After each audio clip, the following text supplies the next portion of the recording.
Vamos então ler o texto. Amós capítulo 4, versículo 12. Vamos ler mais uma vez. Portanto, assim te farei, ó Israel, e porque isso te farei, prepara-te, ó Israel, para te encontrares com o teu Deus. Amém? Tome assento, por gentileza, nesta noite tão linda e maravilhosa que o Senhor tem nos dado pela sua infinita misericórdia. Aleluia. Deus, em sua soberania, Deus ele tem o controle de todas as coisas. Deus ele usa quem ele quer. Deus ele levanta, Deus ele escolhe quem ele quer. Deus ele escolheu em sua soberania o profeta Amós. Quem era o profeta Amós? O profeta Amós era um homem simples, era um homem do campo, um cultivador de sicômoros. O nome Amós significa no original carregador de fardos. O nome muito apropriado para o ministério difícil e árduo que este homem de origem simples, ele não estudou numa escola de profetas. Ele era um homem do campo. Ele era um homem simples, que Deus o chamou para uma missão muito difícil e de suma importância na sua época.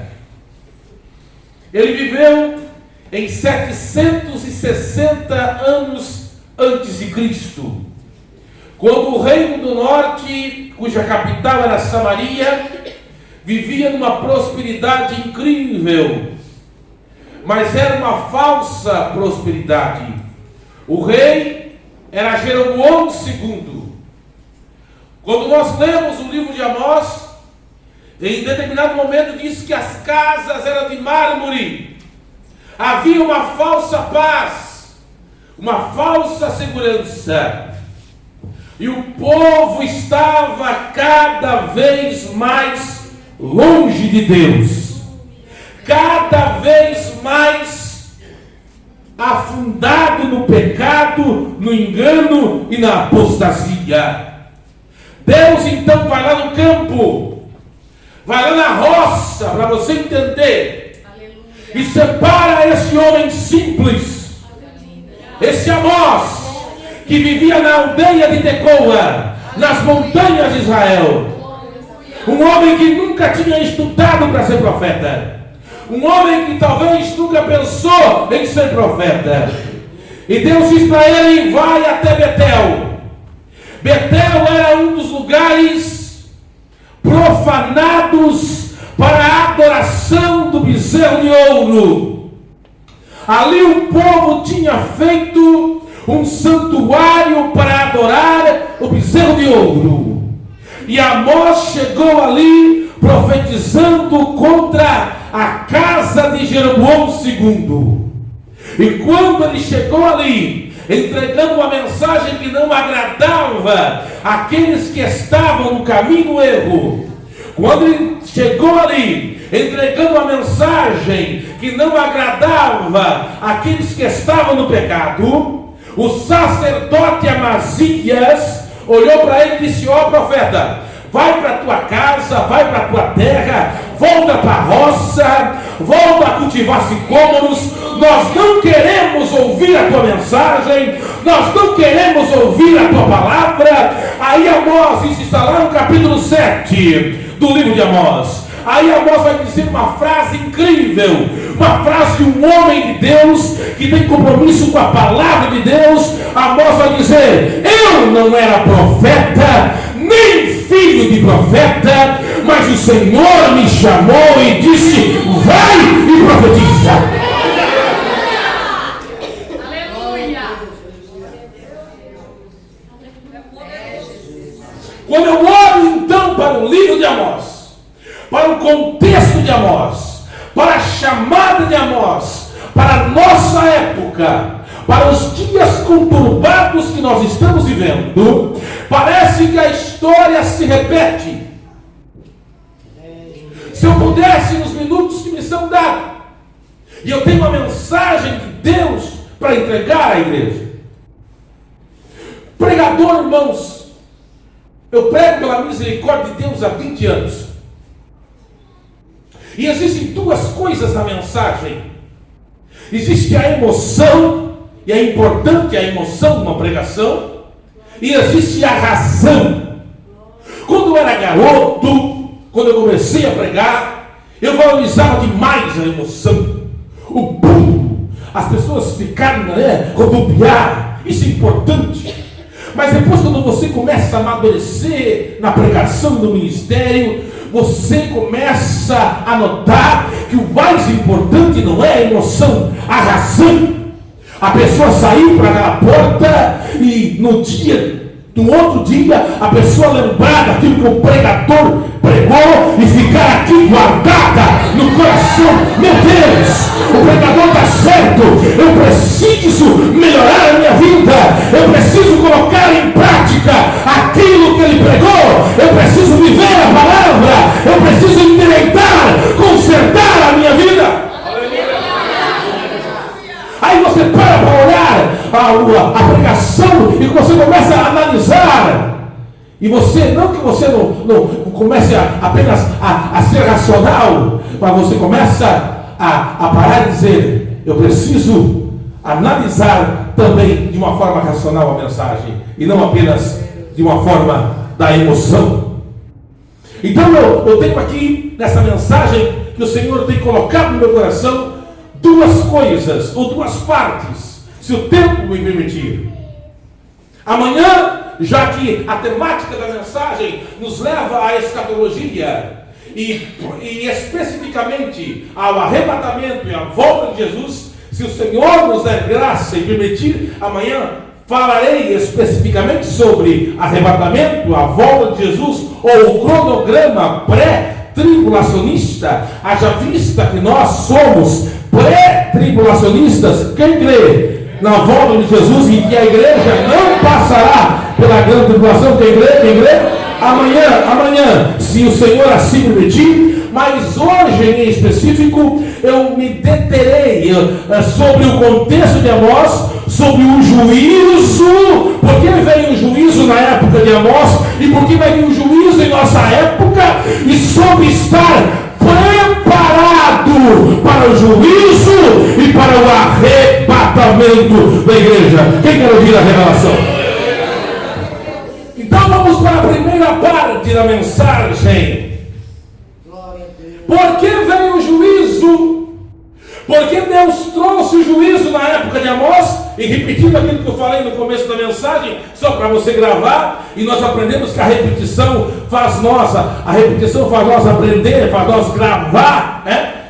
Que eu falei que a profecia, que há coisas de dupla referência. Então, o que aconteceu no tempo de Amós, o que aconteceu, esse juízo que veio na época de Amós, a história se repete, o juízo virá, ou está vindo, ou virá em nosso tempo. Por que então o juízo veio? Só situando em questão de data, em questão de época. Amós profetizou de 760 a 755 a.C. Quem está ouvindo? No Reino do Norte, cuja capital era Samaria. Samaria, o Reino do Norte, foi destruída por Sargão II em 722 a.C. Destruída. Daí só ficou o Reino do Sul, Judá, cuja capital era Jerusalém, porque lá tinha reis bons. Durou um pouco mais. Josias, Ezequias eram de lá. Aí alguns, o remanescente, aqueles que ouviram Amós, aqueles que ouviram Oséias também era profeta de Israel, aqueles que ouviram, escaparam, foram para Judá e escaparam do juízo. Aqueles que ouvem a palavra escaparão, mas aqueles que não dão ouvido não vão escapar. Por que veio o juízo na época de Amós nação de Israel. E por que virá o juízo em nossa época? Primeiro motivo está em 1 Timóteo capítulo 4. Se você quiser conferir, confira ou apenas ouça. Primeiro motivo, porque veio juízo na época de Amós e virá em nossa época.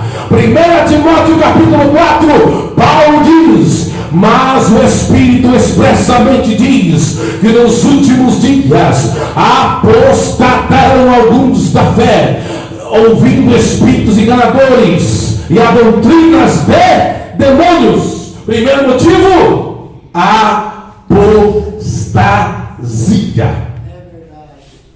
O que é apostasia? Abandono da fé. A pessoa conhecia a verdade, a pessoa conhecia a Bíblia, a pessoa pregava contra o pecado, a pessoa pregava que aquilo era errado e agora não era bem assim, não. Ei, não é bem assim, não é bem assim, não. Quantos que você vê hoje que antigamente pregavam que tal coisa era erro, que tal coisa era pecado, e hoje estão de braço dado com o pecado? E o pior de tudo, irmão Natalimpa, e o pior de tudo, como é que é o nome do pastor? O pior de tudo, servo de Deus, João Jairo, que não é só ele que está mandando de braço dado com o pecado, é que eles estão conduzindo outras pessoas, eles estão conduzindo, trazendo junto para o erro, estão levando junto, estão conduzindo junto para o erro. Apostasia. Eu não sei se eu contei aqui, irmãos, quando eu era garoto. Seus irmãos do Ademar Garcia não sabem, né? Mas lá por 92, 91, 89, 88, eu era criança, eu cheguei a frequentar a igreja de Lona do Ademar Garcia. Quem pegou esse tempo aí? Quem pegou o tempo da igreja de Lona do Ademar Garcia? Ninguém pegou? Eu peguei. Ninguém pegou? Sua irmã, eu peguei, eu era garoto, eu peguei. É interessante, né? Então eu nunca me esqueço de um testemunho antigo, né? Eu acho que eu vi num tempo de Lona, do Ademar Garcia. Tem algum irmão que pegou aqui? Algum irmão que era remanescente da igreja de Lona, do Ademar Garcia? Ninguém? Ali, ó. Eu peguei, o servo de Deus lá. Nunca me esqueço. Testemunho antigo. Uma irmã teve uma visão. Eu me criei nos bancos da Assembleia de Deus, que nem a serva de Deus contou, hein? Me criei nos bancos da Assembleia de Deus. Nunca me esqueço do testemunho antigo. Uma irmã teve uma visão do inferno. Quem está ouvindo, diga amém. Amém. Uma irmã teve uma visão do inferno, e tinha que o capeta, chefe, porque os demônios são organizados, né? Mesmo não é bagunça, são organizados para destruir, mas o nosso Deus é maior, ele venceu o inferno. Aí chegou um capetinha lá, e disse: ô chefe, e foi?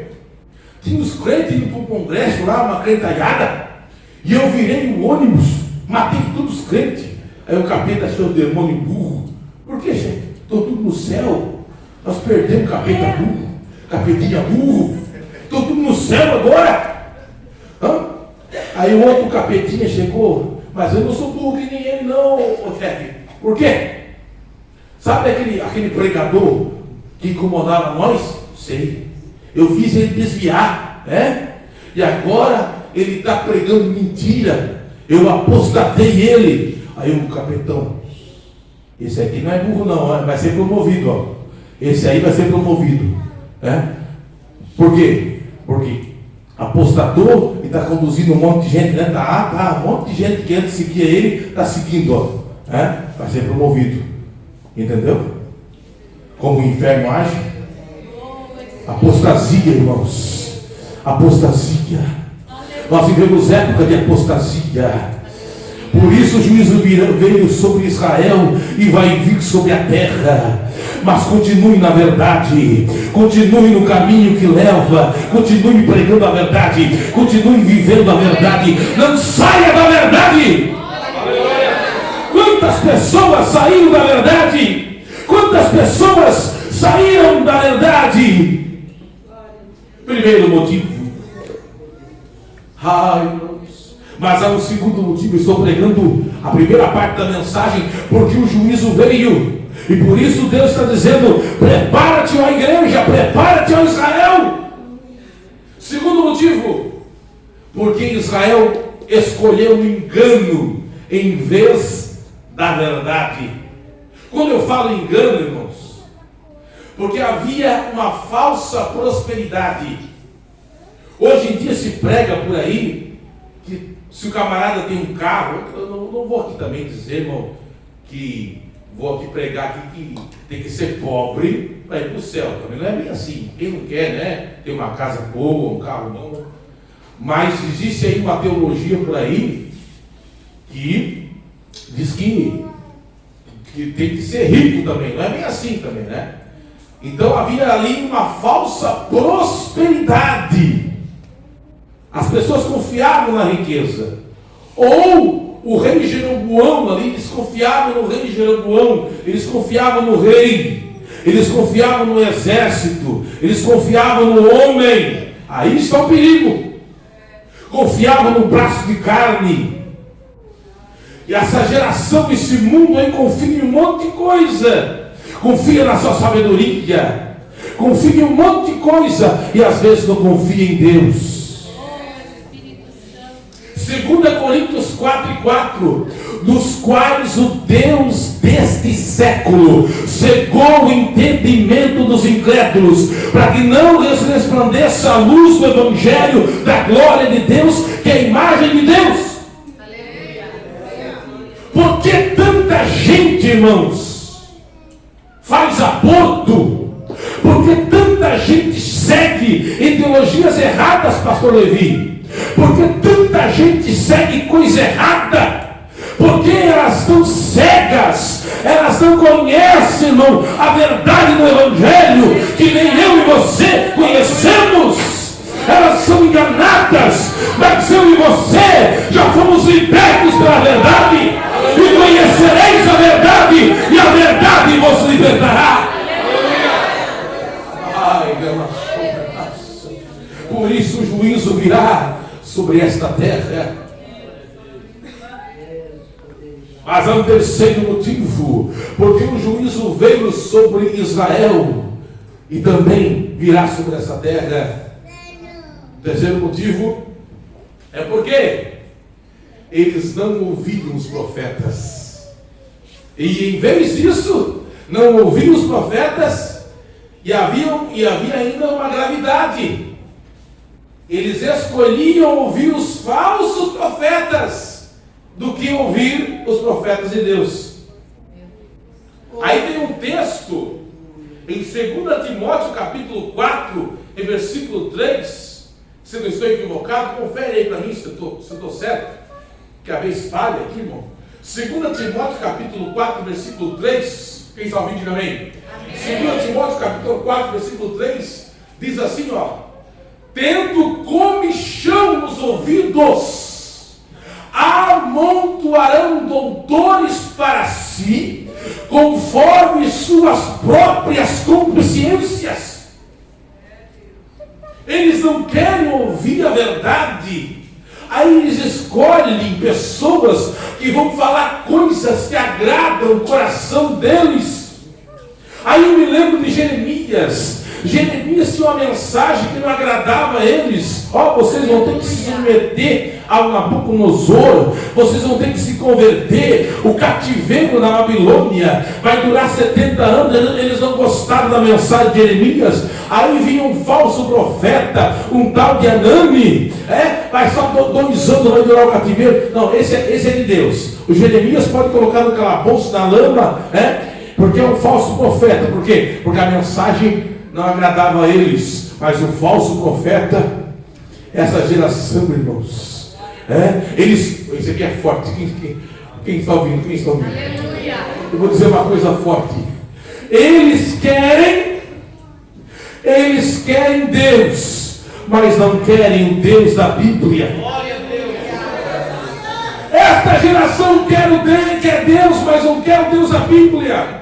Questão de ética, não vou dizer o nome, mas tem uma artista famosa aí, né? Que estava numa live, e ela falou com o pastor herege. A Bíblia, ela falou uma frase que mexeu muito comigo. Eu disse, que situação a gente chegou. Eu vou dizer o nome dela. Um outro pastor herege que prega essas mensagens, que tem essas igrejas hereges por aí, ela disse, a Bíblia na tua boca não é pesada. Claro que vai ser pesada, porque não prega a Bíblia. Prega outra coisa, não é a Bíblia. A Bíblia na tua boca não é pesada, claro. Porque não prega a Bíblia. Está no erro, está no pecado. Eles querem Deus, mas não querem Deus a Bíblia. Deus é amor, mas também é justiça. Eles querem, quem está ouvindo? Eles querem os direitos de filho, mas não querem entrar pelo caminho. Eu sinto a presença de Deus. Quem pode glorificar e exaltar o nome do Senhor?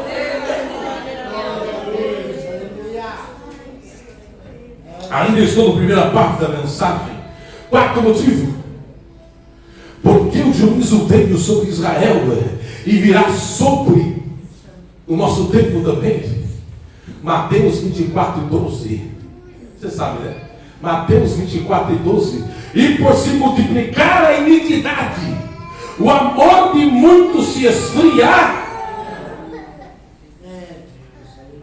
Vocês sabem, irmãos, que existem níveis de pecado? Quem sabia disso?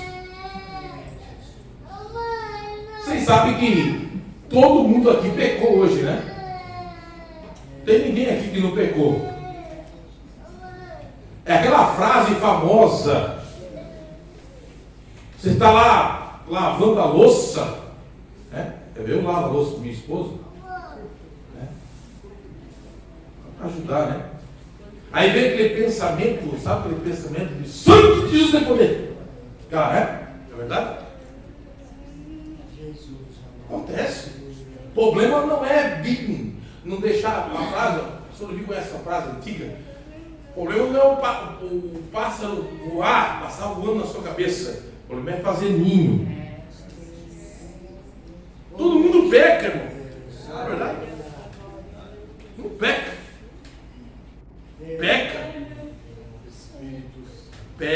Peca. Agora, irmãos, tem um outro nível. Para você entender. Eu já fiz aqui, eu vou fazer de volta. Um dia eu preguei, vou pregar de volta aqui. Talvez alguém esqueceu, alguém não estava. Eu sei, é uma suposição para você entender. Eu sei que eu pegar aqui é pecado. Entendeu?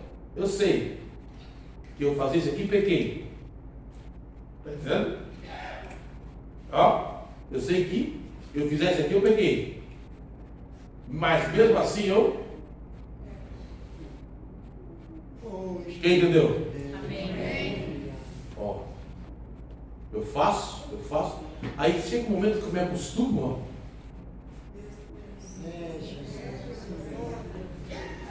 Vem para a igreja. Acostumou, ficou de estimação. Aí eu chego um dia, se o pregador está usando, você tem que deixar, você tem que santificar. Eu não vou deixar. Acho que eu não vou deixar, não.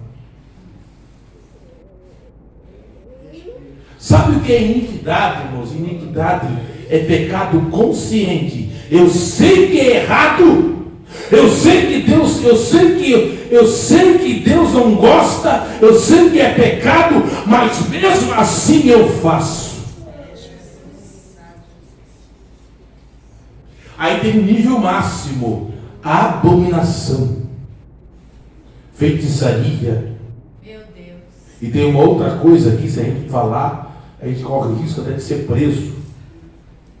Então, no mesmo nível de feitiçaria, né? Você sabe o que é. Aleluia.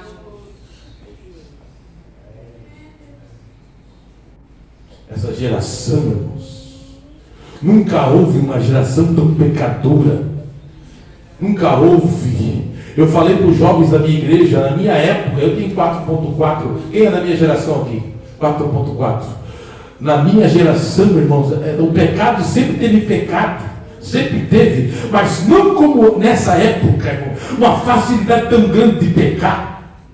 Nunca houve tanto conhecimento.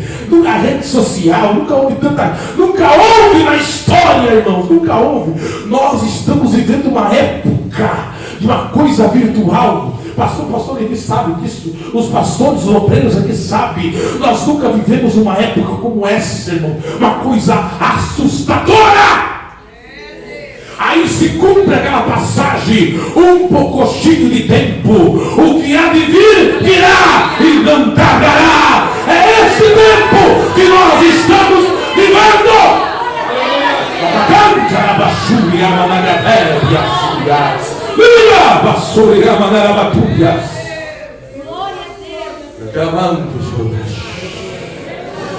Deixa eu entrar na segunda parte da mensagem. Como devemos estar preparados. Aleluia. Prepara-te, ó igreja. Primeira coisa, Hebreus 12, agora é a segunda parte da mensagem. Hebreus 12, 14. Prepara-te, ó igreja. Primeira coisa, Hebreus 12, 14. Segui a paz com todos e a santificação, sem a qual ninguém verá o Senhor. Santidade. Falar de santidade hoje. Aí eu me lembro de Enoque. Enoque viveu numa época que nem a nossa. Havia gigantes na terra, violência.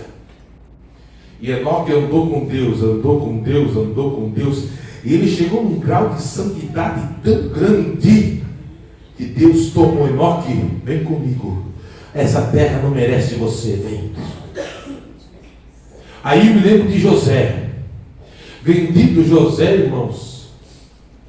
Fosse hoje em dia, não saía do consultório de psicólogo, de psiquiatra, rejeitado pelos irmãos. Complexo, escravo. Chegou no Egito. Quem sabe, se fosse qualquer um, ia dizer: estou aqui numa terra estranha. Cheguei aqui, o negócio melhorou. Mulher do Potifar, mulher do general do faraó, homem poderosíssimo no Egito. Que Deus de Abraão, Deus de Isaac, não. Mas quando a mulher convidou ele para deitar-se com ela, ele disse: não vou pecar contra o meu Deus. Aleluia. Ele fugiu. Santidade. Isso é santidade. Aí eu me lembro de Daniel.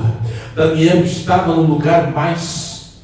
Babilônia foi uma das civilizações mais avançadas do mundo. A astrologia surgiu na Babilônia. Pensa, irmãos, picanha, carne. Pensa, os melhores vinhos, aquele banquete, alcatra. Come? Não, eu não vou comer. Prefiro comer cebola, chuchu. Não sei se tinha, mas giló. Santidade. Santidade. Aleluia. Homens que preferiram santificar a sua vida e Deus honrou eles. E hoje nós, irmãos, às vezes não chegamos nem nisso aqui, irmãos, nem isso aqui. Como é que se diz uma frase por aí? Nem no dedo minguinho deles.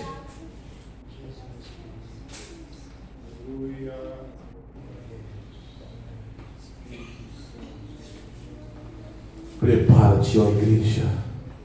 Santidade.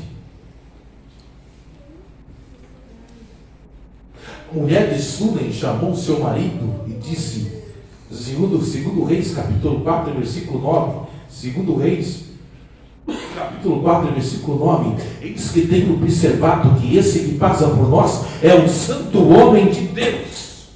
Será que o mundo pode olhar para nós e dizer, Lá vai um homem de Deus. Aleluia. Lá vai uma mulher de Deus. Pelo comportamento, pelo brilho do Espírito Santo. Pedro e João estavam subindo o templo, o coxo estendeu a mão. Atos capítulo 3, versículo 4. Atos capítulo 3, versículo 4. Pedro e João vão dizer para o coxo: olhai para nós. Por que olhar para nós? Porque o brilho de Cristo, a luz de Cristo estava neles. Santidade. Prepara-te. Como devemos estar preparados? Segunda coisa, Lucas 10 e 19. Vou falar, irmãos. Lucas 10 e 19. Segunda coisa: eis que vos dou poder para pisar serpentes e escorpiões e toda a força do inimigo, e nada vos fará dano ao poder de Deus. Poder do Espírito Santo. Algumas semanas atrás saiu aquele vídeo, né? Só eu recebi, eu acho que uns 10 pessoas mandaram aquele vídeo. Daquele satanista, né? Irmãos, isso não é novidade nenhuma. Satanás sempre, os filhos das trevas sempre fizeram isso. Só que nós temos um Deus que nunca perdeu e nunca vai perder para o diabo. Eu me admiro o crente ficar com medo do diabo, irmão. Tem crente com medo de passar em frente do cemitério, irmão.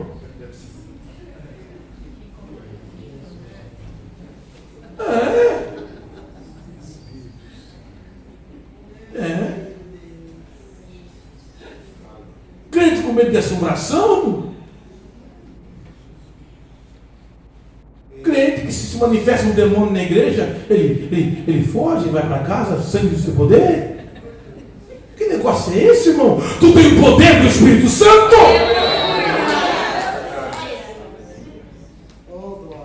Se o barbudo ganhar, e eu espero que ele não ganhe, eu espero que os dois patinhos eu tenho fé, eu tenho esperança que os dois patinhos na lagoa vão ganhar. Mas se ele ganhar, o nosso Deus nunca, ele é maior com a igreja de Cristo.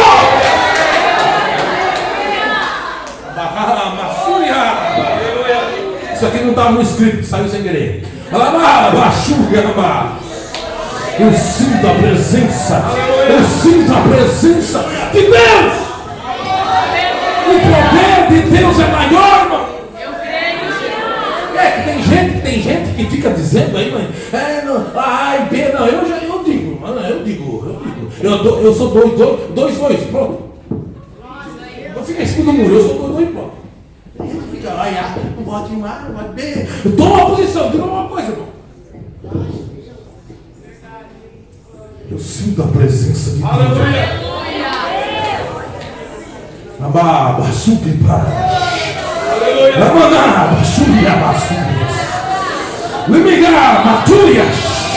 Você tem o poder do Espírito Santo. Você tem a unção de Deus.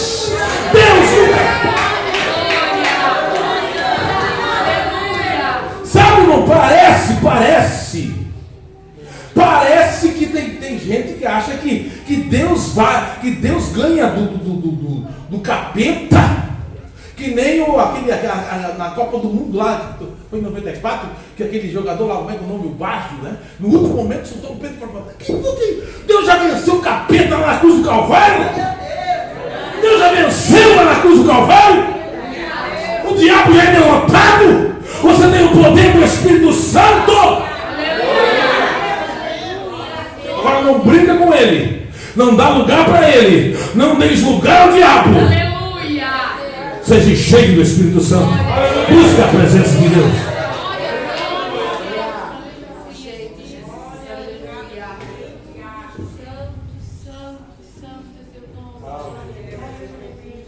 Agora é uma coisa. Se for permissão de Deus, é o que eu falei numa pregação. Se for permissão de Deus, né? Até escutei um pastor falar isso. Se for permissão de Deus, que a igreja brasileira vai passar uma perseguição, né? Se Deus permitir, Aí, nós temos que estar preparados, irmão. Aleluia. Nós temos que estar preparados. Daí só vai ficar quem acredita de verdade, irmão.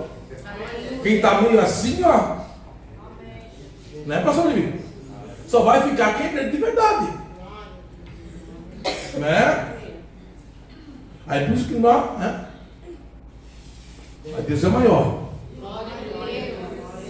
Deus é maior. As portas do inferno não vão prevalecer contra a igreja. Não vão prevalecer contra a igreja. Não vão, nunca vão prevalecer. Baixuia, gamara, libera baixou, gamara, manana, baixuia, Ramadaia, baixoreira, segue dela, só. Aí, amar, cuchuria, balachara, manana, chegar.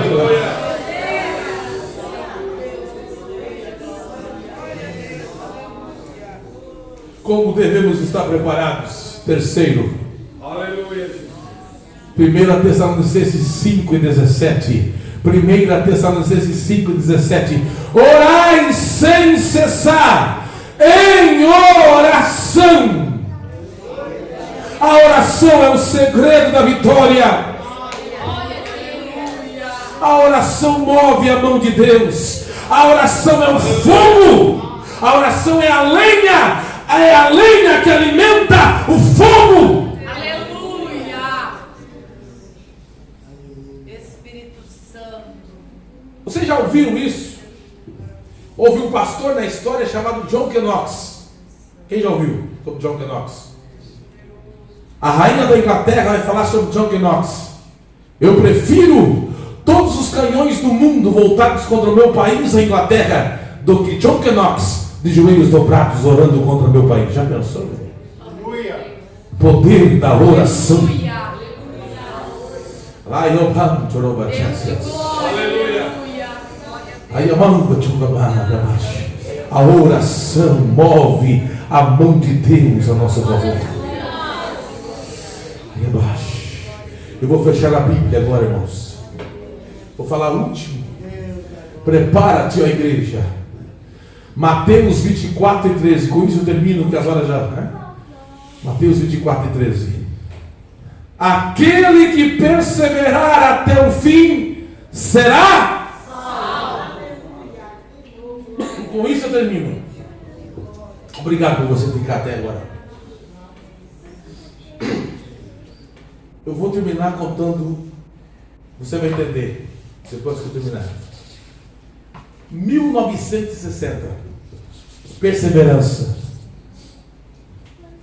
Devemos estar preparados com perseverança. Quem é perseverante aqui?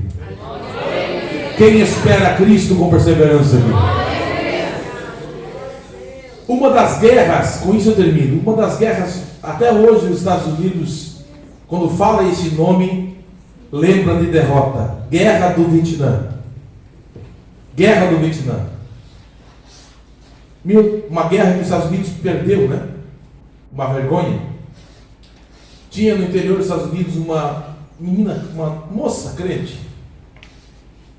E ela era noiva de um rapaz crente. Ela ia casar com esse rapaz. E ela teve um sonho. E Deus disse: ele vai ser teu marido. E ela teve certeza: vou casar com ele, vai ser meu marido, vou ser feliz. Aí ela recebeu, o noivo dela, né? Recebeu uma carta, uma convocação. Na verdade, a igreja toda era uma pequena comunidade para ir para o Vietnã, um país da Ásia, né? Perdão, para ir para o Vietnã. Aí, quando eles estavam se despedindo, ela segurou na mão do noivo e disse: pode ir, você vai voltar, você não vai morrer na guerra, não, porque Deus falou comigo e não foi um sonho, foi uma revelação, que você vai voltar, nós vamos casar, ter uma família. Deus falou, eu creio, você vai ser meu esposo, né? E foi. Aí passou algumas semanas, alguns meses, estava no culto, né? Chegou uma carta, e o pastor foi ler a carta.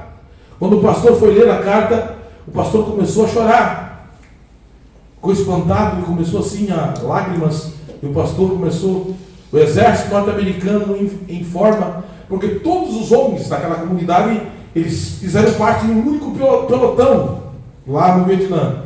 O exército norte-americano lamenta informar que os homens desta comunidade, né, foram vítimas de uma emboscada dos Vietcongues e todos morreram.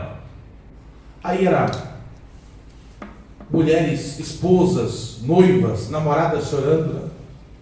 Todos um luto, todos chorando. Aí aquela moça, aquela noiva, Deus havia falado com ela, tinha certeza, disse, não, isso é mentira. Por quê? Não, olha a carta do exército. Não, Deus falou comigo. Eles não estão mortos. O meu noivo está vivo. Não, olha a carta. Olha o selo. Olha a carta do exército. Não, Deus falou comigo. Isso é mentira. Mas aí eles acharam que ela estava abalada psicologicamente. Aí, normal, né? Passou uma semana, um mês e ela continuava, né? Mas a vida segue. A vida segue. Numa guerra, às vezes, os corpos demoram a chegar. Né? Sabe como é que é? Às vezes se perde os corpos na batalha.